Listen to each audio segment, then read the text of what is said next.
Thank you all for coming. As the great Mark Twain said, comedy is the good-natured side of truth. For our collective sins, we are here to discuss the bad-natured side of the truth behind the labels, behind the stuff that we buy. My name is Ben Skinner. I am the founder and president of a discrete nonprofit investigative group that looks at forced labor, child labor, and gross environmental degradation in the supply chains of many of the things that we buy. I'm here with an esteemed panel, and before I introduce them, I want to begin by setting the frame. Many of us who live in the West have had headlines that are dominated by stories of inflation. And those are well placed. If you look at the price of housing, of education, of healthcare, of many of the essentials of life, all of those are far more expensive than they were 30 years ago. If you were to fill up a mid-tank car's gas tank, a mid-sized car's gas tank 30 years ago, you would be paying about a third of what you're paying today. But there are exceptions to this, and those exceptions are particularly in consumer goods. Today, you can go into almost any store in New York City that sells groceries, the local bodega for me in Brooklyn, and you can buy shrimp. This used to be a delicacy over 30 years ago, but recently the price has hit an all-time low. In the case of solar panels, 30 years ago, the price was astronomically higher. Today, it's 3% of what it was 30 years ago. What we're really here to discuss today is how the cost of those products, the true cost of those products, oftentimes is more than what appears on the price tag. And to do that, we have an extraordinary panel of experts on modern-day slavery. To my left is Grace Forrest, who is really a force in this field, and who is the recent recipient of the Roosevelt Four Freedoms Prize.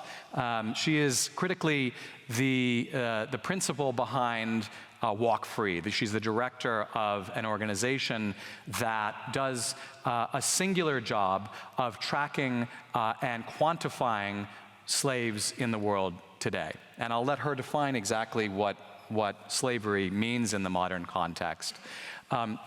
Laura Murphy, who those of you who have tracked closely the issue of Uyghur forced labor will know Laura's work. She as a professor at the University of, at Sheffield, University of Sheffield at Hallam, has done some of the most extraordinary tracing of upstream forced labor in the camps to consumer brands that many of us buy from.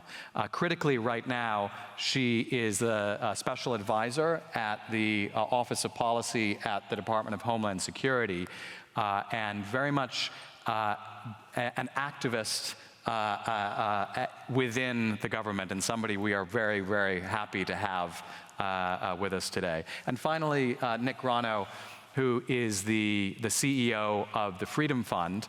The Freedom Fund has been just celebrated 10 years, and they, in those 10 years, have done a remarkable job of developing partnerships all over the globe to combat slavery at the grassroots. Since the founding, Nick's partners have been responsible for freeing some 35,000 people out of bondage. It's extraordinary work. And critically, he knows a lot about nonprofits. He was the general counsel and the chief operating officer for the International Crisis Group, prior to his current role.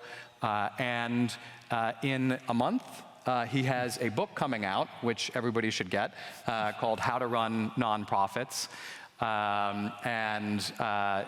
It's something that he knows something about. He used to be on my board, so I have personal experience with this and personal gratitude to him for it. So on the subject of books, I wrote a book 15 years ago called A Crime So Monstrous. It was what first took me to the stage here at Oslo Freedom Forum. And I had the provocative hypothesis at the beginning of this, which I put forward, the provocative proposition that at the time that I was writing that book, there were more slaves in the world than at any point in human history. And I assumed when I was writing it that because of the general push against slavery, because it had become a policy focus of many Western democracies, that we were talking about an apex of the crime. Grace, that's not true, is it? From the Global Slavery Index's work, we know that in between the previous Global Slavery Index and today, the numbers have increased some 25%. Why is that? It's a great question. I think I'll start with the frame, as you said, of what is modern slavery, so we all know what we're talking about here. And what we're talking about is the systemic removal of a person's freedom, where one person is exploited by another or an institution or a government for personal or financial gain. It's an umbrella term we use to describe a number of highly exploitative practices, including forced labor, forced marriage, human trafficking, debt bondage, and state-imposed forced labor. And the Global Slavery Index, now in its 5th edition, is based and built off something called the Global Estimates of Modern Slavery, which Walk Free co-produces with the International Labour Organization and the International Organization of Migration to ensure there's one figure around the world that people can refer to in understanding a measurement of forced labor in the private economy and of the state and forced marriage. So in the last 5 years alone, these are comparable indices, we have seen a 10 million person increase in the number of people living in modern slavery worldwide. This brings the figure to 50 million people globally. And this increase has happened on the backdrop of compounding crises, be it the COVID-19 pandemic, the climate crisis, protracted conflict and distress migration. We know that in times of crisis, people who are the most vulnerable are hit hardest and fastest. We've been able to ascertain facts that many of us in the movement already knew, that modern slavery remains a highly gendered problem. There are more women and girls living in modern slavery today than there are people living in Australia. We know that migrant workers are 3 times more likely to experience forced labor, and that is true from the United States to Saudi Arabia to the United Kingdom to Indonesia. This is a true fact globally, that this migrant workers are disproportionately impacted and disproportionately not protected. So the Global Slavery Index measures modern slavery across 160 countries. Shock, it's in all of them. And we measure government response across those countries as well. And what I can tell you is that no government is effectively responding to modern slavery. And on the backdrop of this increase throughout the world, we've seen diminishing political will on the subject.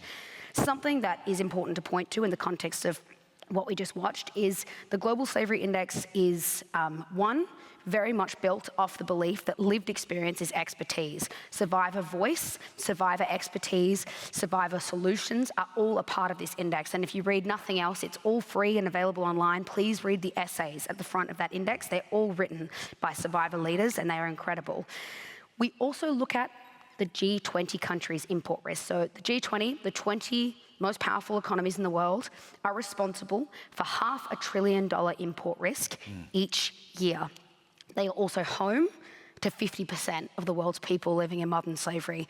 So when we talk about who is responsible, where and why, there is nowhere we should be looking more closely than the 20 most powerful economies in the world, because they are home to the most people living in modern slavery and they are responsible for 75% of global trade, driving exploitation in all parts of the world. So you made the point, and I think it's an excellent one, that no country is doing a sufficient job to combat modern-day slavery. The US has, since 1930, had as a mandate that it will not be a safe harbor for goods made with forced labor. Laura, you sit in the situation room, as it were, in terms of the prohibition of those goods coming in specifically that are made in Xinjiang province with Uyghur forced labor. And since 2022, there have been $3.22 billion worth of goods that have been prohibited entry into the United States under the Uyghur Forced Labor Prevention Act. Here's my question, it's a hard one. Are you changing Chinese behavior? Well, let me start by saying I don't disagree with Grace at all on her point that no country is doing enough. The United States is not doing enough. No country is doing enough to fight modern slavery or forced labor. But it's true that the United States, until recently, stood alone in having the Tariff Act, which did ban the import of all goods made with forced labor, except it didn't. Really. In 2016, the government closed a loophole. That loophole said that if a product was useful to the US government and we didn't make enough of it, or to the US consumers, and we didn't make enough of it, then we could go ahead and let things made with forced labor in, even if we knew they were made with forced labor, right? And all across the world, actually, most governments are just freely allowing goods made with forced labor into their countries, even if the box were stamped made with forced labor.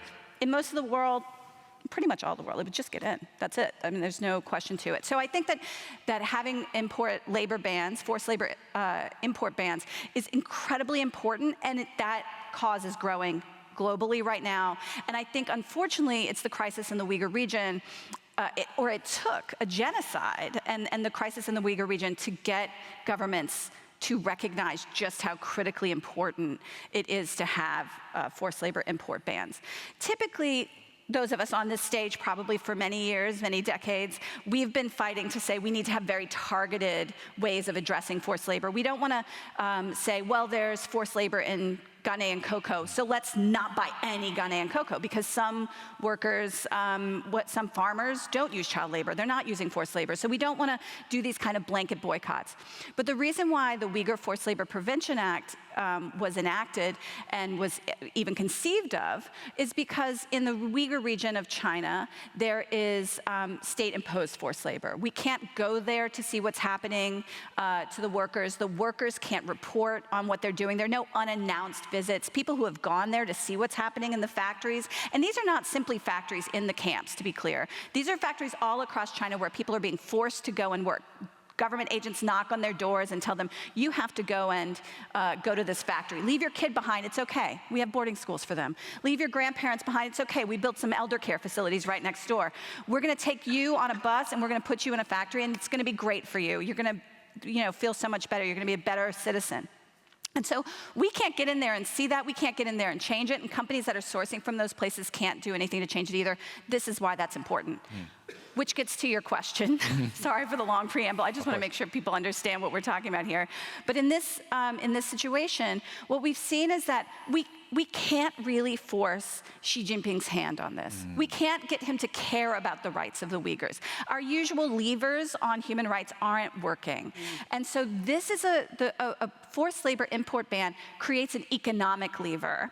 And so we're not necessarily seeing Uyghurs running out into the streets, I'm free, I'm free. I long for that day. I hope for the day when we can take this import ban down. I long for the day when I can go back to Kashgar and hug my friends there.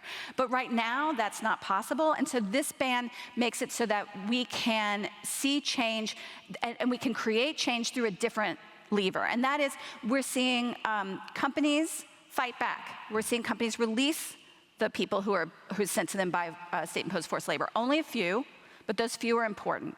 And many of them are doing quietly. We're also seeing ourselves be protected from buying those goods. And I think we shouldn't underestimate that. Even if we can't change experience on the ground for the Uyghurs, at least we're not complicit in it when we buy our clothes, right? We also are seeing a massive shift in supply chains, a diversification that was unexpected, unplanned, unwanted in some ways, but that's creating greater diversity, greater sustainability and resilience in supply chains, and also greater traceability of goods that have been, that traceability has been impossible or claimed to be impossible by many companies, but now that they have to comply with a law and there's serious significant consequences, suddenly we can start asking questions. Suddenly we start getting the answers we need. They're not complete. I'm not satisfied with the answers we're getting, but we're pushing in that direction. And having global leadership move towards having similar kinds of forced labor import bans is going to be important to creating those kind of compliance needs. Yeah. That's a really important question. And Nick, over to you. I want to begin with that, because if the goal is to have no safe harbor anywhere for goods made with forced labor, it's not really enough for the United States to be enforcing its laws on this. Can you talk a little bit first about what you're seeing in terms of European policy, in terms of policy in other developed nations, in terms of prohibiting goods made with forced labor? And do you see any hope for real enforcement there, for real teeth? Sure. I mean, look, it's pretty hard to listen to this panel, right? We're talking about modern slavery and we're talking about numbers going up. I've been working in this space for 10 years, started with Grace and Walk Free, and in that time we've seen the numbers go up by 50%. Pretty depressing kind of stuff.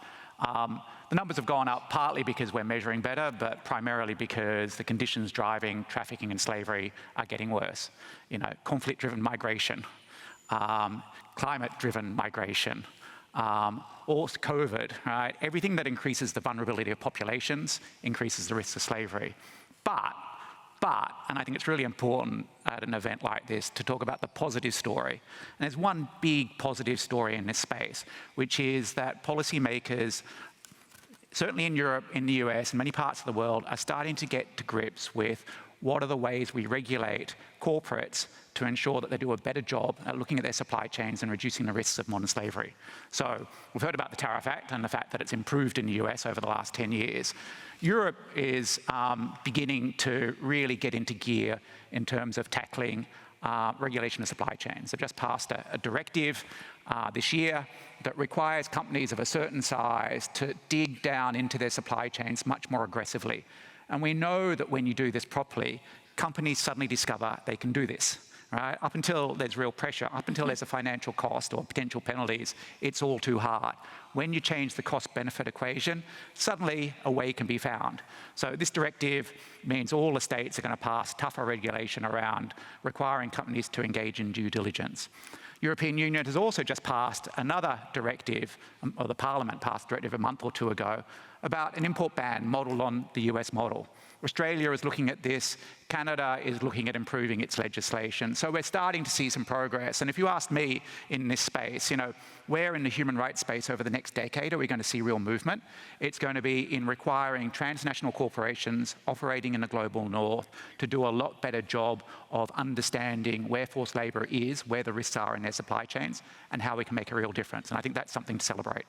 Nick, staying with you for a second, can you talk a little bit about some of your partners that are at the front lines of this, that are really pushing to make sure that there's no safe harbor for goods made with forced labor? Yeah. Well, let me get a little bit more granular. So, you know, Grace has given you the global picture, all right? Laura's given you the US picture. We're working on the ground in 16 countries with the highest burden of modern slavery. So my organization, the Freedom Fund, our model is to partner with local civil society organizations working on all forms of modern slavery, from sex trafficking, forced marriage, bonded labor, forced labor.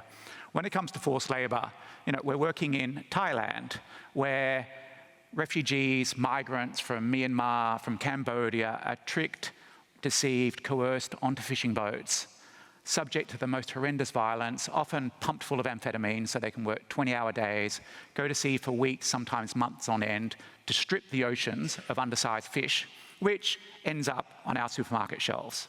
We were working in India until we were basically closed down there 3 years ago on exactly the issue you saw on the SNL video of super cheap fast fashion, which is produced by people, women and girls, coerced into cotton mills, forced to work, often forced to live in hostels where they're subject to sexual violence. We're just starting work in the Amazon, where you have marginalized, vulnerable populations, indigenous populations, that are coerced into labor gangs to illegally cut down the Amazon. So you have this nexus of forced labor and illegal deforestation. The way we approach this is twofold. Right? One, and most critically, is about shifting power. If you have overwhelming power, those that are exploiting overwhelming power against vulnerable populations, you need to shift power, and you do that by building collective action. So we fund clusters of local civil society organizations to come together and mobilize, to push the authorities, to bring cases, to work with the vulnerable populations, to support them when they come out of slavery, address the trauma, vocational training. That's really powerful because it begins to change the dynamics. And we've seen some 80% reductions in forced labor in those environments where we've worked for a number of years. But that doesn't get the corporations that are operating out of the US, Europe, US, and so on. And the way we approach that is through strategic litigation. Right? Again, it's shifting the cost balance equation. We fund and work with organizations like Transparentem, which produce the really powerful investigative reporting that enables cases, and then we support cases. I'm going to give you one example, and I'll finish on this, of why those cases make a difference. We supported with others a case against a Canadian mining company that was operating in Eritrea. So Eritrea, as you would all know, probably the second most authoritarian country in the world after North Korea, right? And men and boys conscripted into the army, often for years on end, sometimes for decades. And Nevson was operating in Eritrea and allegedly was being provided with conscripted labor by the Eritrean government. So forced labor. 3 Eritreans in Canada, refugees, brought a case, which we were supporting, alleging forced labor. The company tried to get the case chucked out on a couple of grounds. One was to say the case should happen in Eritrea. Well, you can imagine what would happen if that was the case. And the other was to say, look, you're bringing a case under international law. International law on forced labor isn't part of Canadian law, and even if it is, it doesn't apply to companies. This case went all the way to the Canadian Supreme Court, which threw out those arguments and said the case could go ahead. And after that, it settled. So by bringing this case, you're starting to change kind of policy, certainly at the Canadian level, but hopefully of influence in other jurisdictions. And it's that kind of approach, this kind of dual approach of kind of grassroots and changing the cost-benefit equation that makes a difference. Grace, I want to come back to you on this really thorny issue of the intersection of climate policy and what we all feel as the need to transition as rapidly as possible to clean energy, and this issue of forced labor and supply chains. This is a particularly fraught one, I understand. The fact that we're now paying 3% of what we were paying 30 years ago for solar panels means that we can have the proliferation of this clean energy everywhere. But how are you seeing that balance between speed and responsibility playing out? And is it as imperative to focus on the clean energy transition as it is on other issues? Yeah, of course. I think, a green transition built on slavery, what are we transitioning for? I think that the reality is environmental degradation and abuse of human rights have always gone hand in hand. The world's dirtiest industries are also the most exploitative. That's always been the case. We've seen that with fishing and illegal mining, illegal deforestation. And when we've come to this moment where, finally climate is properly on the agenda, the reality is there's such a separation between human rights and environmental policies, such a separation that only a few years ago, I asked someone very senior at the IPCC what they were doing to look at migrant worker protection, what they were doing to consider the human rights of people at the front of supply chains that are very vulnerable in the green transition. And she literally said to me, I've never been asked that question. And when you go to the COP Climate Forum, very rarely there is a stream on just transition, but it's pretty much on the fringes. So I think that it's seriously problematic, and there's 2 things I want to touch on. One is that assessing the modern slavery statements of the UK and Australian modern slavery acts, we looked closely at energy companies in the last year, a piece of research called Beyond Compliance. And on balance, renewable energy companies are performing so much worse than traditional energy companies on basic transparency. Not forget due diligence, forget the stuff that actually protects people, just transparency.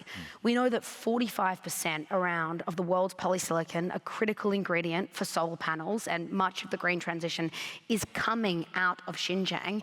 Yet only 2% of these renewable companies disclosed on having anything in place to look at not sourcing from that region. So right now, we will, by default, have a green transition built on slavery. And the reality is the slavery we see in the world today, it's not disconnected from historical slavery.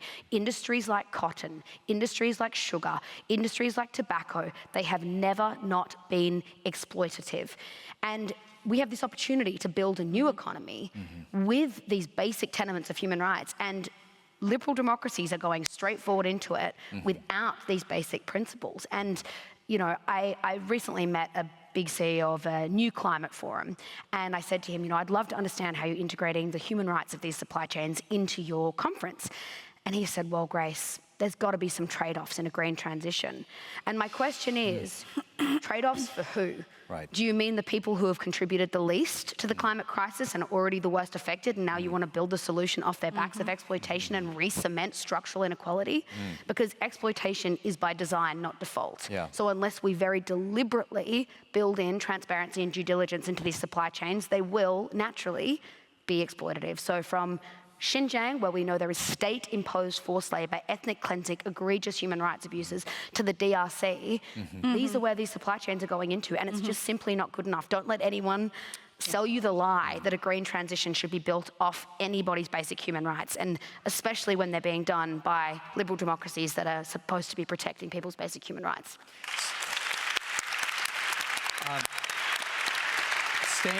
Staying with the issue of the green transition. Good, because I have things to say. Okay, good.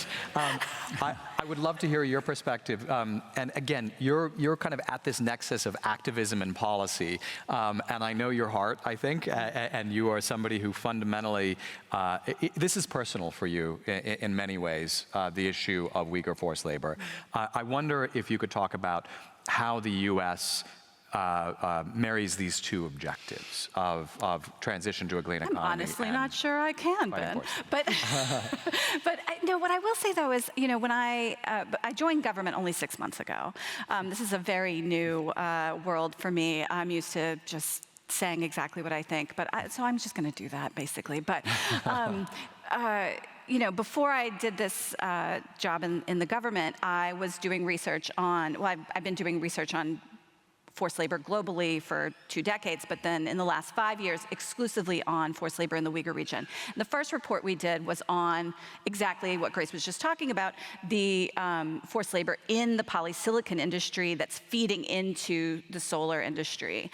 And I went into this, I'm going to admit, fairly naively. I was gung-ho about identifying forced labor, tracing all the supply chains, identifying the companies that were affected. I talked to the solar industry before the report came out and said, I've got terrible news for you. I know that you've been looking into this, because they had announced that they knew that they were engaged in, or that they were connected to the Uyghur region, and were trying to figure out protocols and practices for changing their supply chains. And I said, I've got bad news for you. Here's what I found. Here's what you need to do to think about it. And the first question that came to me was, are you funded by big coal? And I was like, no, I'm actually not funded at all, and that would, this report might actually be even more disturbing had I been funded by big coal, but I might have more to say here, but I was not funded by anyone, and here we are, I've got this information, like, here's what we need to do. And it quickly emerged a crisis that I was pitting forced labor against the future of the planet. And what I've learned since then, though, is that in fact, all those negative prognostications were false. And some of them may have been intentionally designed, and some of them may have just been really like for scare tactics, and some of them may have been genuine terror that in fact dealing with or doing a just transition was not going to work. But what I can tell you is that there is some good news over the last 2 years since that report came out, that was May 2021, so it's 3 years now. Since that report has come out, some really impressive changes have happened in the solar industry. When we did the report in 2021, 45% of the world's polysilicon, solar-grade polysilicon, was being made in the Uyghur region. It's now 33%. Because supply chains are shifting. Are they shifting far enough? Maybe not. Maybe some of that stuff is moving through other areas, and we need to be diligent about looking at, be like really diligent about looking at where that stuff is going. But the production has decreased, in part because demand has moved. Also, we're seeing, as I was saying before, a significant shift in supply chains in the solar industry that is a model for other industries. They've moved, and again, we have to be watching always with eagle eyes that it's not just a route around a transshipment issue. That happens too. But we're seeing expansion of the solar industry in other areas, in India, in Vietnam, in Malaysia, in Cambodia, in Brazil. And so we're seeing this happen in other places. In those other places, we need to be careful that they're not that's where I was at. using forced labor, that they're not. You're naming a bunch of countries with high prevalence of forced labor. There's it's true, but there's a difference. Because there we can go. We can see the workers. Yeah. We can do audits insofar as audits work. There's a different relationship in those places. And it's not, some people are like, well, there's high prevalence of forced labor in India and therefore we need to be careful. But it's not in high-tech industries typically, and unless you can correct me on that, I could be wrong. But so there's also a difference there. So, and another point that I think is important to this crowd is that we've also seen an expansion in innovation.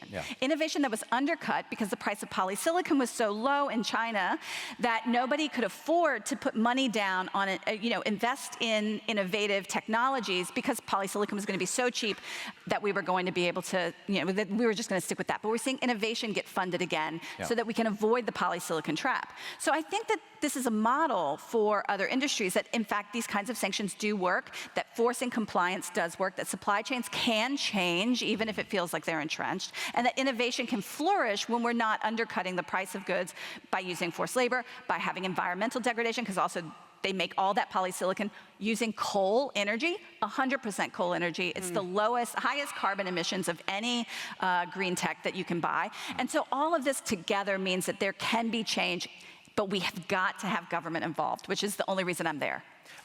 We're going to open it up in about 10 minutes. This is meant to be an interactive session, so please come up with some smart questions. I just want to jump in off the back of that point around the need to keep the watch, though, because if we look at an industry like fashion, between the last two indices, the one thing that remains consistent is that fashion's role in modern slavery remains steady. But that's not just true in China. That's true in the United States. That's true in Bangladesh. It's true all over the world. The whole industry is exploitative. I promise you, ethical is absolutely the exception to the rule. But when it comes to fashion, workplace disaster, Rana Plaza, horrific, terrible human rights abuses, and there is this sustained effort, activism, care, policy approach to looking at modern slavery and deeply exploitative labor in Bangladesh.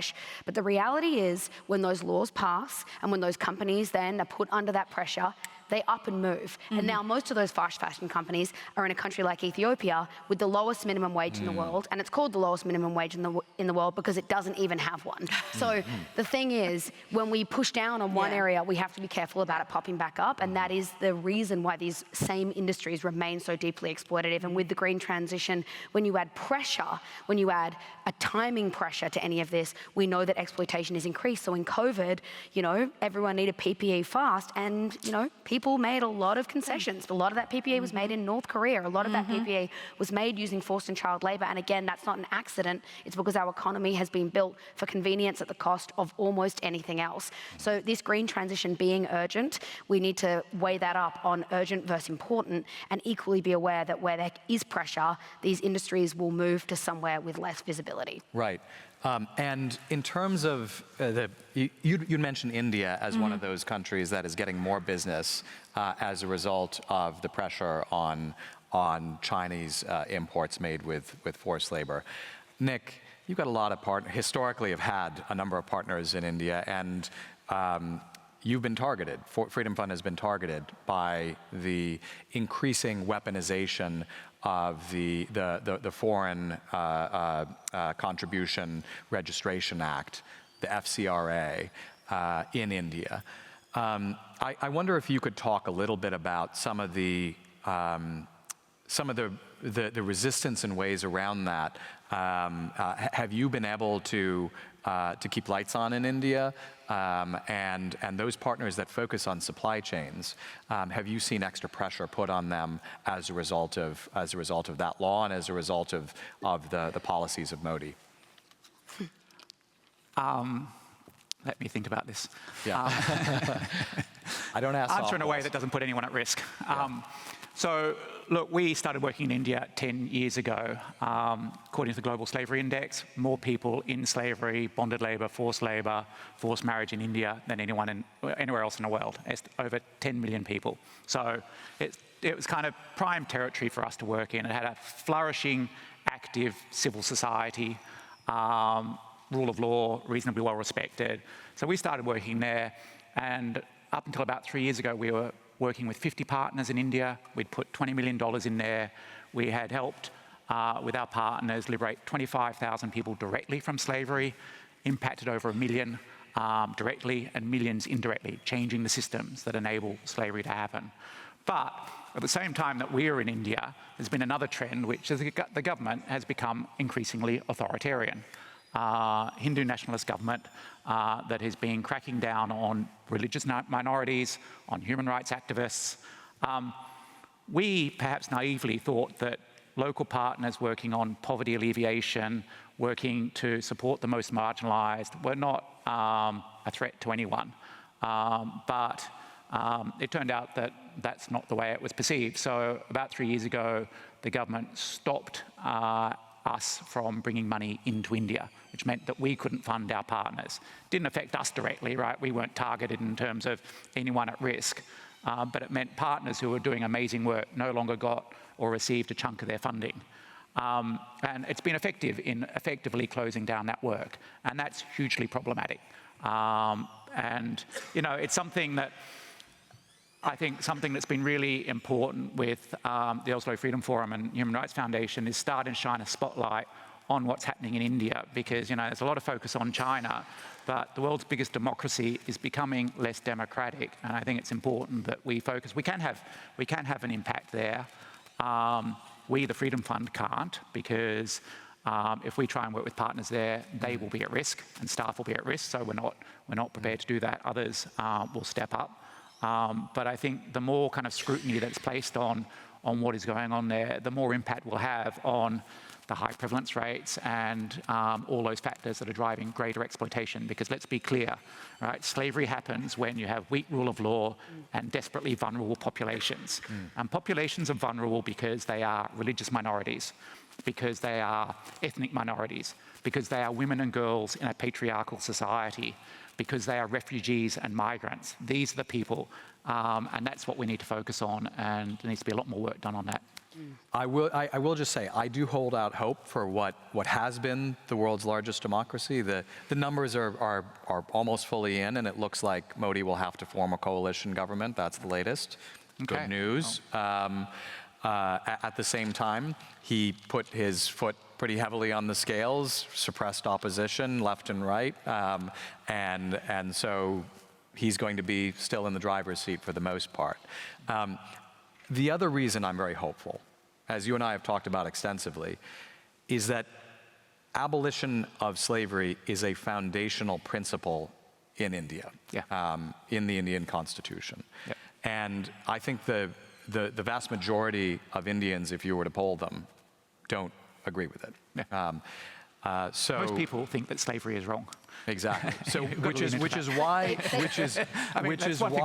it is so important, you know, in Washington, to continue that even-handed pressure. When are we going to see more enforcement? And I'm sorry, you all are friends. That's fine, but yeah. I don't throw softballs. Yeah. When are we going to see enforcement of the import bans from countries other than China? Yeah, I think this is a real issue that I know that people within the U.S. government are trying to address. In many ways, the issue of Uyghur forced labor took up a lot of the oxygen, and just the extent of work required by the Uyghur Forced Labor Prevention Act that came into force in 2022, with no funding for the vast majority of the work, meant that people had to shift around and had to be moved off of this work to another work. What I understand and what has been promised by folks in my own department in Customs and Border Protection is that they are reallocating forces again, creating an office that focuses on Uyghur forced labor, so that the office that works on Uyghur forced labor, so that the office that works on forced labor broadly can really do the work that they need to do to enforce the Tariff Act and to get more companies added to what's called a withhold release order, or have a withhold release order leveled against them that would stop them, these companies that are using forced labor, from importing goods that are made with forced labor. And so we are going to see a change in that, is the promise other people are making, but that's not my desk, so I can't promise it myself. So, Grace, one last question to you, and then I want to open it up to the audience to get a conversation going. And please prepare questions, preferably not speeches. Grace, the $3.22 billion worth of goods that the U.S. has seized since 2022, is that, how does that stack up against the total trade of goods made with forced labor in the world?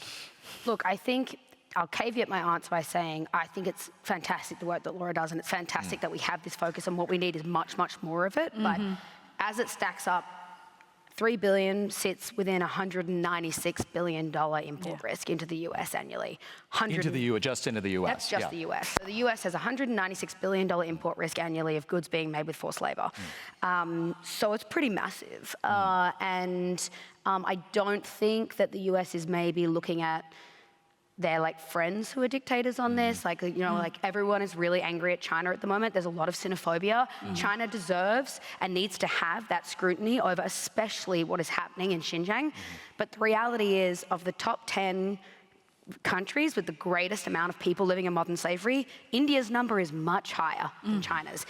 There are 6 G20 countries in the top 10 countries with the most slavery. The United States, for the first time, is one of them. The United States has over 1 million people living in modern slavery in the United States, according to the last index. So I do think that while we do need to have this legislation, absolutely, and this work is critically important, we also need our leaders to walk and chew gum and maybe not throw stones when they live in glass houses, because this import risk is massive and it's very global, and it's certainly not just in China by any stretch of the matter. Let's go to the audience here. We've got at least one mic right here. A question right up front. We'll take a round of 3 questions and then come back to the panel, please. Can you comment on the automotive industry? Is Tesla, Volkswagen, Western brands, are they any better than the global Chinese brands? Are you taking 3 questions, or? Either of you, I think. When we trace global supply chains back to the Uyghur region, we found every single brand, Chinese and international, to be connected to forced labor. So I can't put a comparison on it at all. I think the automotive industry is extremely high risk for forced labor inputs. And this is in part because they have 30,000 parts, and they're not tracing every single one of them. They're not figuring out where those things come from. And we also have a problem with a sort of black box at the center of our metals supply chain. So critical minerals, metals, 10% of the world's aluminum comes from Xinjiang, but it gets sold into metals traders in the middle, who then do not declare the provenance, and then it comes out as aluminum or or not bauxite, bauxite gets melted cobalt. You're buying cobalt. Who knows where it came from? And increasingly, I'm focused on China. Increasingly, the products that are mined all around the world are sent to China, and increasingly they're doing the processing of that in the Uyghur region because it's so dirty, and they're treating the people there and the land there like it's disposable, right? The environment doesn't matter, the climate doesn't matter in that region, and so they don't uphold their own regulations. So we're seeing a consolidation of all of our world's critical minerals going through China and into Xinjiang for that processing, and then back out through these metals traders who do not tell us where the stuff came from. And so this is a really important issue that the automotive industry brings to light, but all kinds of industries, electronics, aviation, are also affected. Claudia, sorry to make you work. There's a question right up at the top there. Oh, sorry. Right here. Milan, yeah. Yeah. Hi. Perfect. Hi, how are you? Let's see where it's, oh, I see. See? Maybe stand up. Okay. Oh, perfect. There we go. Sorry. Hi, how's it going, guys? So I have a quick question. So you talked about cobalt.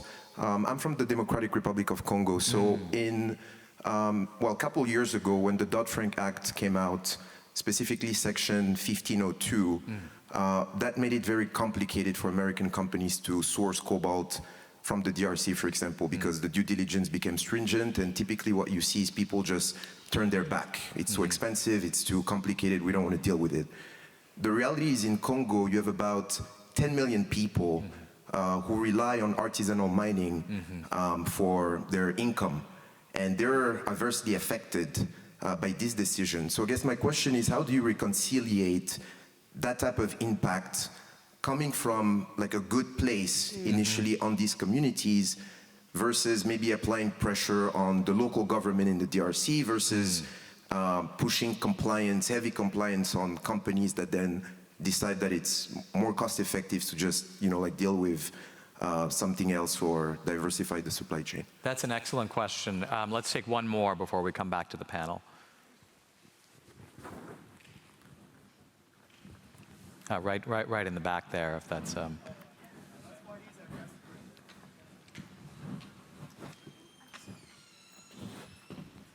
know Congo? I don't know Congo. Felix, also with Clear Conscience, we develop tech solutions for ethical consumption. How do you judge the potential for consumer boycotts and the ability to attribute human rights violations to Western companies? How is that possible, and how can we do a better job in the West as civil society? Great. Let's start with those two questions. A question about consumer boycotts and a question critically about the balancing the development imperative, essentially, with the imperative to have clean supply chains. Grace, we'll start with you. Such great questions, thank you. I think that policies that are developed without consultation or partnership with the communities that are most affected are so hopeless. It's literally the road to hell is paved with good intentions, and I think it kind of answers both of your questions in a way that to look into a supply chain deeply and find forced labor and then cut the supply chain off from it completely, that doesn't fix the forced labor, it just removes the company being responsible for it. And I think that what we very much encourage is legislation like due diligence, where there's a proactive engagement and an industry level acknowledgement of the risk that exists and what an industry can do to combat that in partnership with community, in partnership with sustainable income, and how you can employ adults in a way that their children don't also have to work. And this has been done in the cocoa industry, and there has been proactive engagement. So I think it's really important that those kind of great ideas that can often come from the West of like, oh, well, we don't want to touch that. It's like, well, reality is you're probably getting it in another way. And it's not about, you know, white people feeling better about themselves going to bed. It's how can we actually engage these global supply chains to become more fair and more transparent through engagement. So cutting off, I think, to then your point on boycotting, Walk Free's perspective is 9 times out of 10, we don't believe in boycotting because it doesn't actually help the workers on the ground at the front. What it does is say, okay, well, we're not going to buy it, but not everyone's in that position to boycott certain brands or certain positions. Our policy is to engage, and for companies to engage and understand in grievance mechanisms for workers to have a voice, to be able to raise these issues. And again, that's why due diligence legislation is so much better than transparency, because it's proactively looking for issues, again, from an industry level understanding. One company in the seafood industry, one company in the mining industry, they can't actually have a fully ethical supply chain unless they're working on an industry level. So when it comes to, however, the autonomous region in Xinjiang, we do believe in boycotting there because there is zero visibility and ability to engage in any other way than government. The founder of the UN Principles on Responsible Investment once said to me that divestment is just selling your shares to somebody who doesn't give a shit. And that is a really important frame of understanding when we think about the engagement all the way upstream. That's an excellent point. The question about consumer behavior, please, Nick. Yeah, I think changing consumer behavior is important, but it's not it shouldn't be the primary response. And one of the key reasons is, you know, to change consumer behavior effectively, you have to have a deep understanding of where the goods are being sourced from and what the problems are. And we often don't have that information, right? So the primary responsibility has to be on the corporation because it's in a better position to understand where the goods come from. And that gets back to my first response about developments in the EU and elsewhere about forcing companies to have a greater, deeper understanding of where their goods are coming from, because only then can we legitimately encourage consumers to take action. The cotton shirt I'm wearing, this company publishes the factory that they source from. Right? That's the kind of transparency we need because it gives us the ability to understand what the conditions are, how they're sourcing, and then take appropriate action. So important but not sufficient. And it's very easy for companies to say, it's up to the consumer and we're driven by consumer pressure. Well, if they don't have that information, you haven't got an informed consumer and you haven't got the appropriate response. Talking about burden of proof on this, under the UFLPA, where is the burden of proof? Is it on the importer to prove or is it on the government to prove that there is forced labor? In this particular instance, under the Uyghur Forced Labor Prevention Act, and also under a ban of North Korea's goods, it's on the importer to prove where the goods come from. But one thing that I've noticed that follows on what we're saying here is that if you buy something in a brick and mortar shop in the United States, in the EU, and probably elsewhere, you have to have a tag on it that says where it comes from. But on e-commerce sites, you don't. And I find this really shocking because the information is there. It's on your tea kettle. But it takes me, as someone who traces supply chains for a living, it takes me sometimes a couple of days to find a tea kettle that I can feel assured is not made in Xinjiang, for instance. And that shouldn't be the role of the consumer. The consumer shouldn't have to spend days doing intricate work. They don't have access to the tools I have. And the tools, by the way, should not be so prohibitively expensive. No. That is not a US government position. That is my personal position. Maybe I should put it this way. The tools are prohibitively expensive for consumers. And so what we have is an inability for consumers to do the things that they want to do. You can buy used clothes. Let's all buy more used clothes, exactly. But there are limited things that a consumer can do to know what they're buying, and we need to be working to make that more visible. Absolutely. We have time for just a couple more questions. Please, right up front. I'm so glad that you've moved on to Let's give us 1 second for the mic. Thanks. But for the video. Thank you. I'm Susan from the United States, also living in Norway, and I'm so glad you focused a little bit on what consumers can do, because I'm sitting here thinking, I'm an educated woman who reads a lot. Thank God I didn't buy a solar panel. And Norway was supporting me in buying that, so I bought a heat pump instead. But I think that one of the things that I'm left with, listening to all of you and being very moved by what you've all said, is what the hell can I do to help, other than vote and make sure Trump doesn't get elected? But, it is really difficult for consumers to know, to follow. And like you pointed out so rightly on the E-Trade, I don't know. I do try to look. I laughed at that video, but I do try to find out where the organic cotton shirt is coming from and buy from the Salvation Army. But is there some advice you can give to all of us of how can we help change? If I can ask a personal question, do you have a 401k, any investments or anything like that? In the United States? In the United States? No. No. In Norway. In Norway. Well, this is good. And I will say that Norway has been a leader, at least the state pension fund, Norges Bank, I know. through their ethics council, has been a leader on analyzing and investigating their holdings. And they will publicly feature those companies that they have excluded from the fund. This is the largest sovereign wealth fund in the world. Significant reach, owns 2% of most companies, except those that it specifically excludes.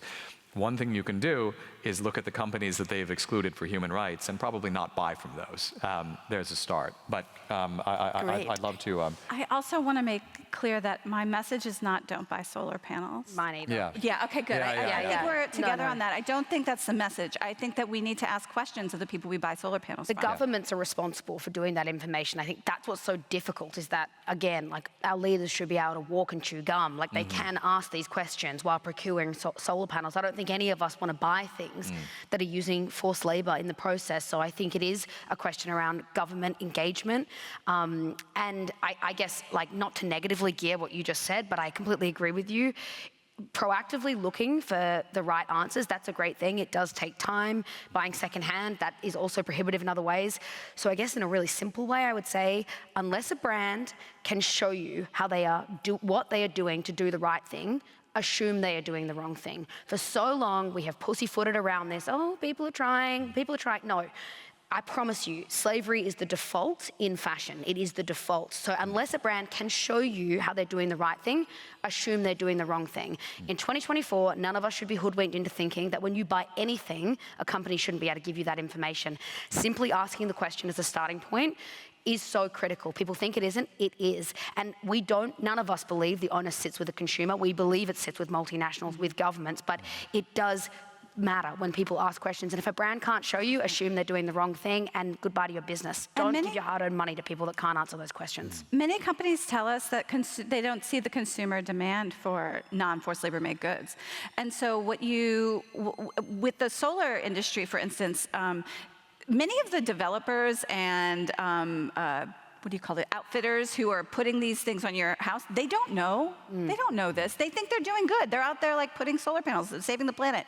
If you ask them these questions, they start asking questions too, and those questions, snowball. Ask it at every climate forum you go to. Yes. We're out of time, unfortunately, but this should be the beginning of the conversation, really. I would encourage all of you to get involved. I'm reminded of a letter that Henry David Thoreau wrote to a friend of his in the rumbling days before the first shots were fired at Fort Sumter of the Civil War. And he said, what business have you, if you are an angel of light, to be pondering over the deeds of darkness? And he meant that as an admonition. I know everybody on this stage, and I hope all of you, takes it as an exhortation, as a call to get involved. If you know of it, Thoreau continued, you are particeps criminis.